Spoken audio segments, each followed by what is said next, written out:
She left for dinner at 7:30 p.m. A first date. A nice restaurant downtown. He seemed nice. He seemed normal. He seemed like someone worth taking a chance on. She never came home. Her name was Rachel Morrison, 29 years old. A kindergarten teacher from Portland, Oregon. The kind of woman who made everyone feel seen. Who remembered birthdays. Who brought soup when you were sick and showed up when you needed her. On a Friday night in October 2019, she matched with a man on a dating app. His profile said he was a financial analyst. His photos showed a clean-shaven face, a nice smile, a dog he called his best friend. They exchanged messages for 3 days. Easy conversation. The kind that feels like you've known each other longer.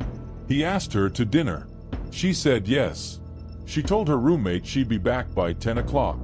Maybe 10:30 if the conversation was good. She texted her at 9:15. He's actually really nice. Drinks are flowing. Might be late. Don't wait up. That was the last message anyone ever received from Rachel Morrison. Her roommate woke up at 2 a.m. Rachel's bed was empty. Her phone was on the kitchen counter, still plugged into the charger.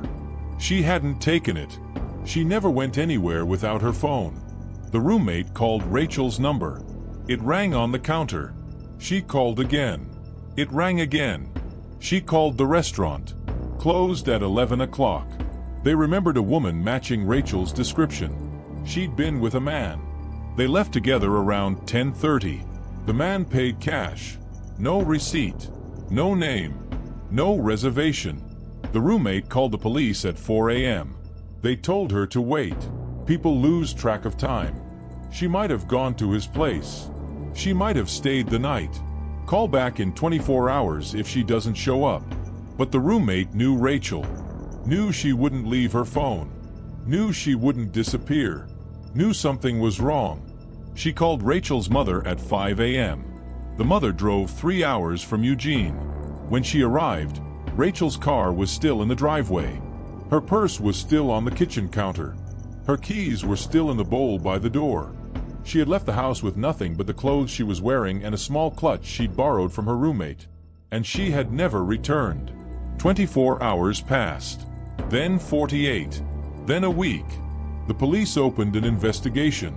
They interviewed the roommate. They interviewed the restaurant staff. They pulled security footage from the restaurant's parking lot. The footage showed Rachel leaving the restaurant at 10:32 p.m. She was laughing, walking close to a man. He was tall, dark hair, wearing a navy blazer.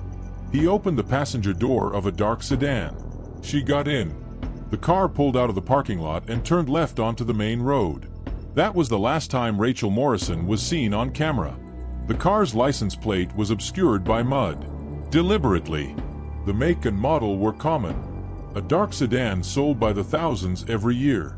The man's face was partially visible, but the camera angle was wrong. Too high, too far, too grainy. The police released the image to the public. They asked for help identifying the man. Hundreds of tips came in. None of them led anywhere. The dating app profile Rachel had matched with? Deleted the night of the date. The phone number she'd used to text him? A burner phone. Bought with cash at a convenience store. The store's security footage showed a man in a hoodie and sunglasses. No identifying features. No way to trace. Rachel Morrison had gone on a date with a ghost. A man who didn't exist. A profile that was fabricated. A night that was planned. Because the man who took Rachel Morrison from that restaurant wasn't looking for love. He was looking for a victim. And Rachel, trusting and kind and hopeful, was exactly what he'd been waiting for. Rachel Morrison was the kind of person who made the world feel safer. That's what everyone said at the vigil. The candlelight gathering in the park near her school. Hundreds of people. Parents whose children she'd taught. Friends from college. Neighbors who'd watched her grow up. She made my son feel seen, one mother said. He was struggling with reading. She stayed after school 3 days a week to help him. She never made him feel like he was behind. She made him feel like he was catching up. Rachel was born in Eugene, Oregon, the youngest of 3. Her father was a high school principal. Her mother was a librarian. They raised her in a house full of books and conversation and the quiet certainty that people were basically good. She believed that, deeply, unshakably. She believed that most people tried their best, that kindness mattered, that the world was full of more light than darkness. It was why she became a teacher. It was why she volunteered at the community center on weekends. It was why she said yes to a first date with a man she'd only known for 3 days. She wasn't naive. She was hopeful. There's a difference. After college, Rachel moved to Portland. A small apartment in a quiet neighborhood. A job at an elementary school 5 minutes away. A life that was modest but full. Friends who loved her. Students who adored her. A future she was building one small piece at a time. She'd been single for about a year when she decided to try dating apps. Her friends had met their partners online. It was normal now. Safe, even. You could talk to someone for days before meeting. You could vet them. You could take your time. She was careful. She always met in public places. She always told someone where she was going. She always texted updates. On that Friday night in October 2019, she told her roommate where she was going.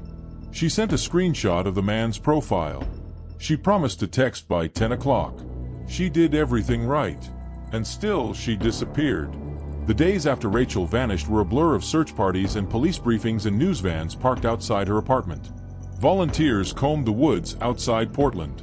Divers searched the Willamette River. Police checked hospital records, traffic cameras, airport manifests. Nothing. Rachel Morrison had vanished as completely as if she'd never existed.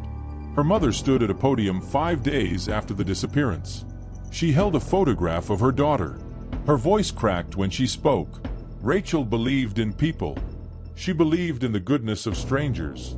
She believed that love was worth the risk.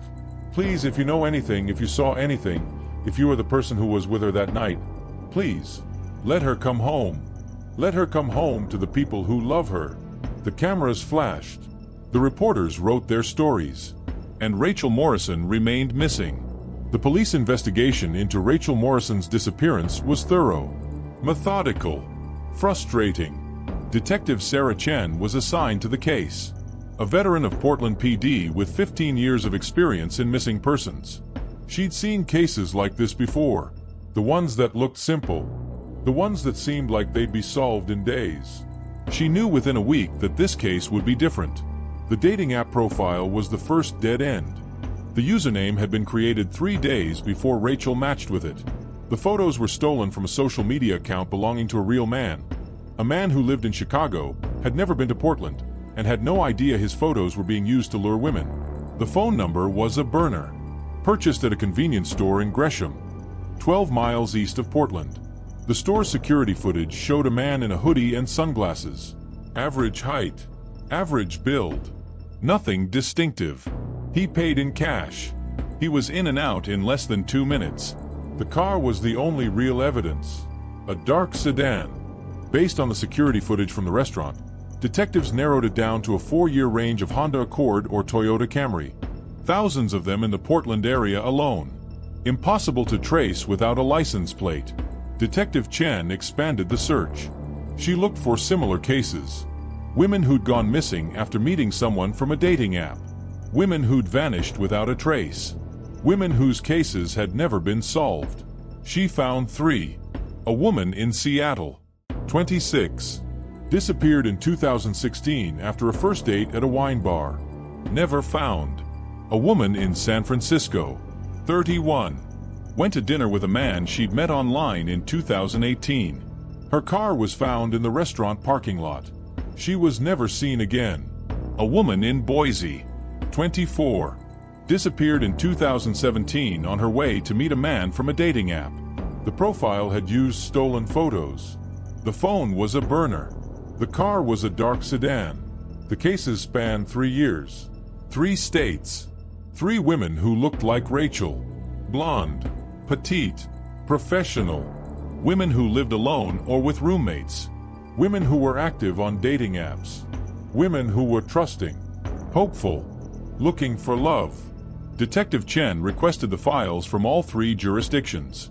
She compared the details. The profile photos were different men, but the pattern was the same. Stolen identities, burner phones, dark sedans, women who vanished without a trace. She presented her findings to the FBI.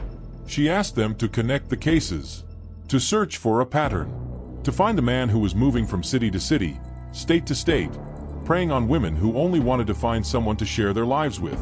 The FBI opened a file.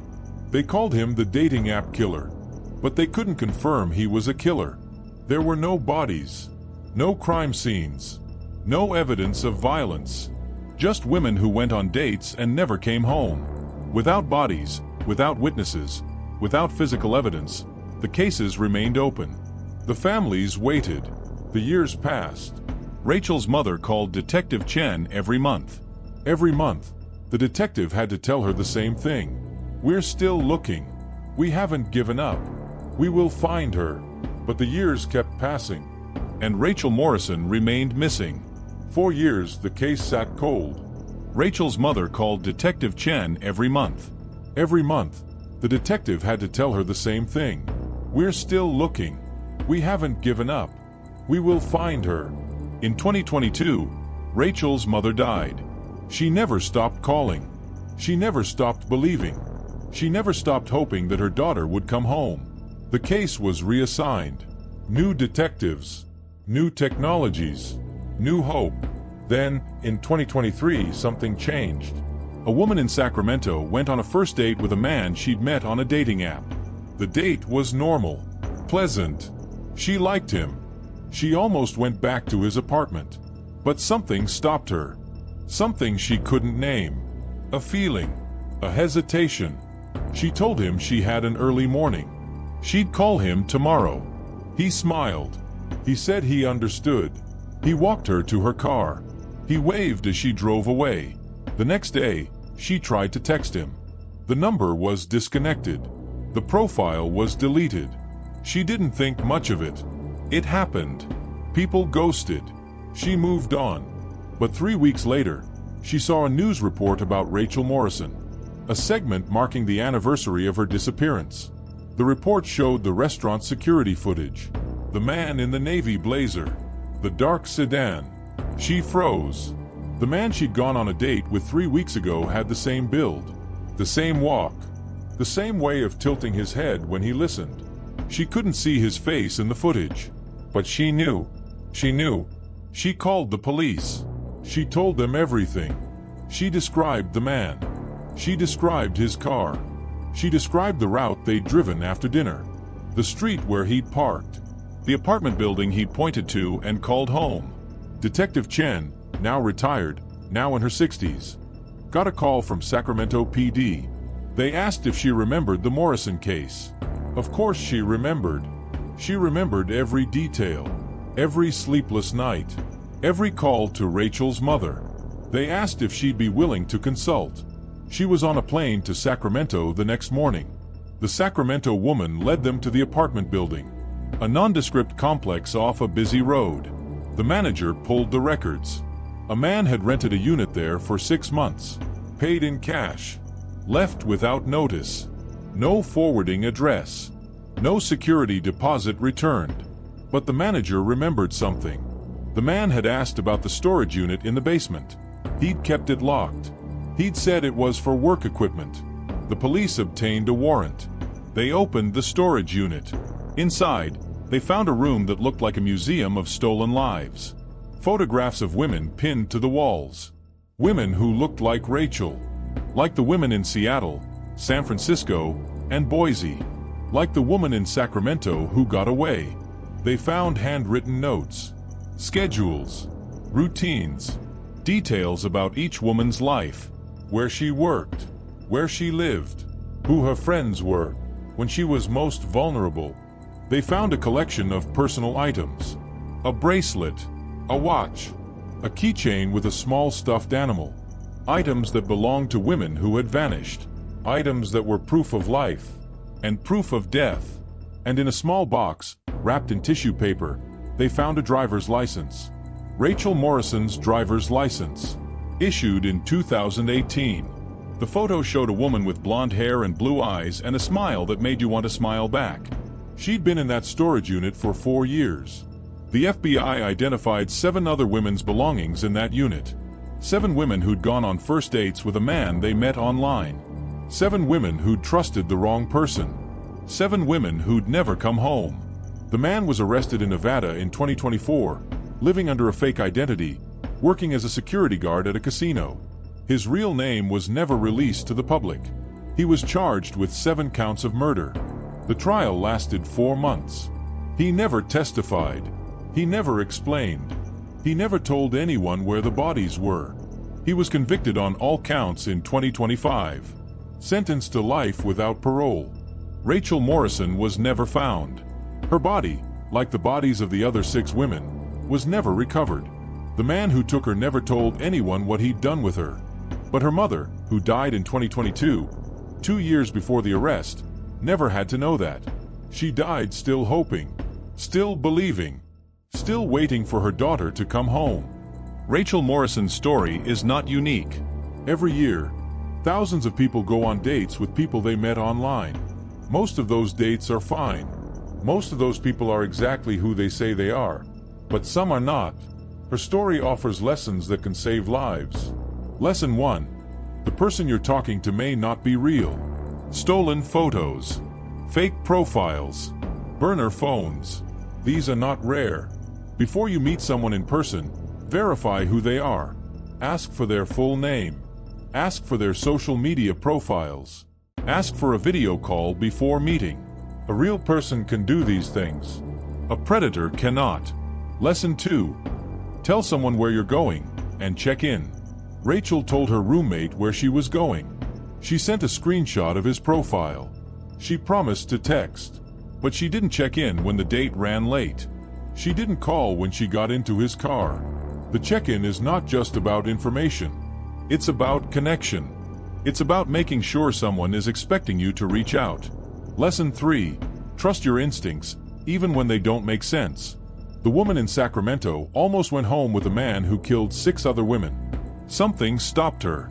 Something she couldn't name. A feeling. A hesitation. She listened to it. She is alive because she listened. If something feels wrong, it is wrong. You don't need to explain it. You don't need to justify it. You just need to act on it. Lesson 4. The car matters. Rachel got into a car with a man she'd known for 3 days. She didn't know the license plate. She didn't know the make and model. She didn't know where they were going.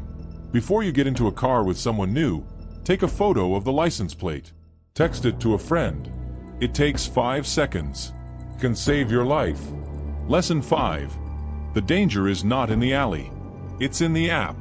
We tell women to be careful in dark parking lots, to carry pepper spray, to walk with keys between their fingers.